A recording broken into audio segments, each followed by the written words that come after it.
Hi everyone. So in this little video, we're going to be looking at the basics of a good digestive system. So really are looking at getting right back to basics. What do we need to do to make sure that we have a robust digestive system so that we can come from a place of healing? So what we're going to do with this going back to basics, we call it laying the foundation. And this is module 1 of the Transform Your Gut program. And it really is so fundamentally important that we get the right type of foundation in place on which we can build all our solid gut profile that we want to build. So we're looking at 6 steps to really cementing a healthy, robust digestive system. So those 6 steps go like this. Step 1, we want to be focusing on coming out of our sympathetic nervous system. So our rest and digest. We want to be in rest and digest. We don't want to be in fight and flight. So if you want to digest your food really, really well, we don't want to be eating when we're stressed out. And how do we make sure we don't eat when we're stressed out? Well, we want to make sure that we can get into rest and digest. And a key way of doing this is to breathe. So before you start to eat, focus on your breath.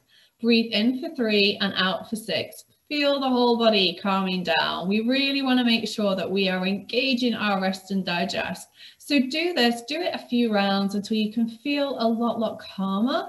And then we're going to move on to step 2. So we're nice and calm. We're hopefully sat down at a table. And now we are going to focus on chewing. So we have teeth in our mouth. So what are they for? They're for chewing our food. And quite often we forget about this because we're so stressed and we're rushing and we don't pay any attention. So we have salivary amylase in our mouth that helps to digest our carbohydrates. So what we want to do is we want to make sure that we chew our food up really, really well. So we want to be looking at, say, chewing our food 20 to 30 times every single mouthful. And yeah, I imagine that you're thinking, what? But this is so important. So not 2 times and then swallow and hope for the best, because your food is going to be in a molecule size that the body has no idea what to do with, and it's just going to cause you a load of digestive issues. So if you're experiencing digestive issues, then you really do want to focus on chewing your food. So have a go at counting your chews and just check in to see, is it like paste? And if it is, you swallow your food. So yeah, try step 1, step 2, and then move on to step 3. So step 3 is all about mindful eating. So how many of you are distracted when you eat? Maybe sat in front of the TV, or you're on your phone, or you're messing about with the kids, or whatever it might be. What we want to be doing is we want to move away from any distractions, ideally sit at a kitchen table, make it an event, really focus on your food, be mindful, the smell, the taste, the texture of the food. So you're going to be doing your breath work to calm everything down. You're going to be chewing your food 20, 30 times, and you're going to be sat at a table being mindful about what you eat. And this is all going to help your digestive system so much. I cannot tell you.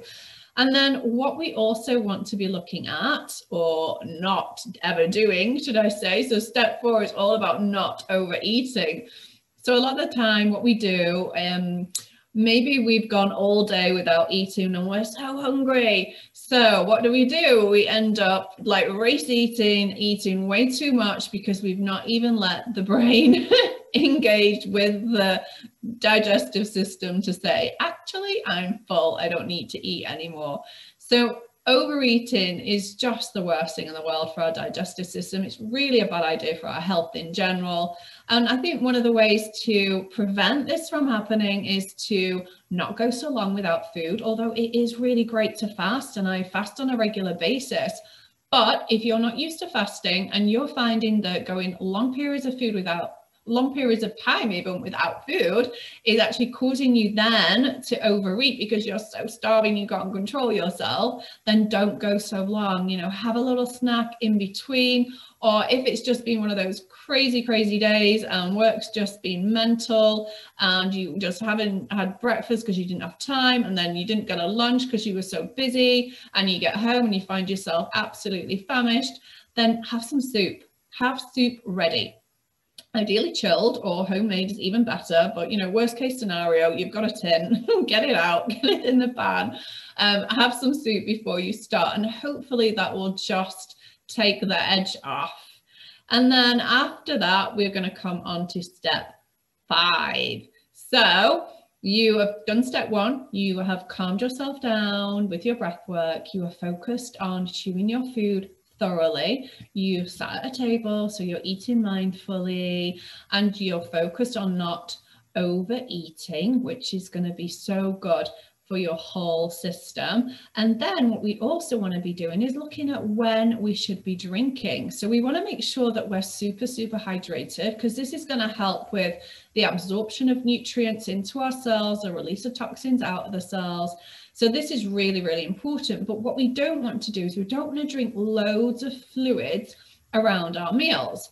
So the rule of thumb is half an hour before food is a really good time to actually stimulate the whole digestive process, and that perhaps 1 or 2 hours, ideally longer, after meals is a good time then to also drink, so that possibly we're not going to dilute digestive enzymes. Now, there's no like real scientific evidence around this, but I know, speaking from experience, I know from speaking with my clients, when we leave quite a good gap after a meal to drinking like a big drink, you know, like a cup of tea or something like that, that actually it just feels so much better. And that when we don't, we can end up feeling quite bloated, uncomfortable.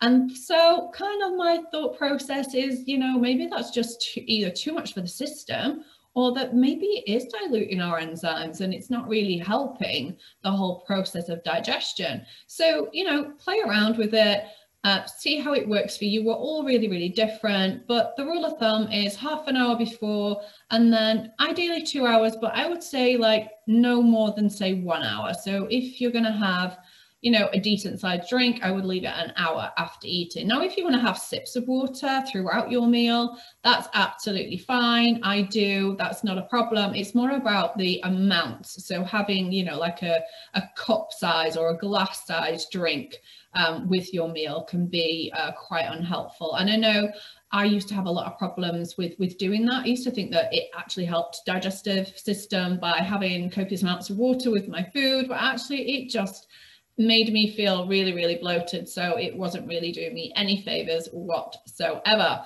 So that's tip 5. And then if we move on then to tip 6, is all about citrus. So citrus really helps us to digest our food better, helps to release the digestive enzymes, helps to break down the food. So we want to be looking at putting things like lemon or apple cider vinegar either on our food or into some water before we eat even. So we have it in water as a drink, a little drink, before we actually eat our food, just to help break down the food that we're eating, just to support our digestive system. And then hopefully by doing all this, we're going to digest our food better, which means we're going to assimilate the nutrition better. And if we're looking at healing the gut and we've got gut issues, then we need this vital nutrition to help heal the gut. So we need specific vitamins and minerals to help heal the gut.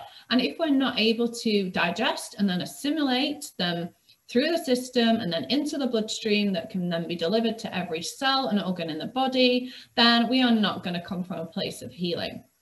So there you go.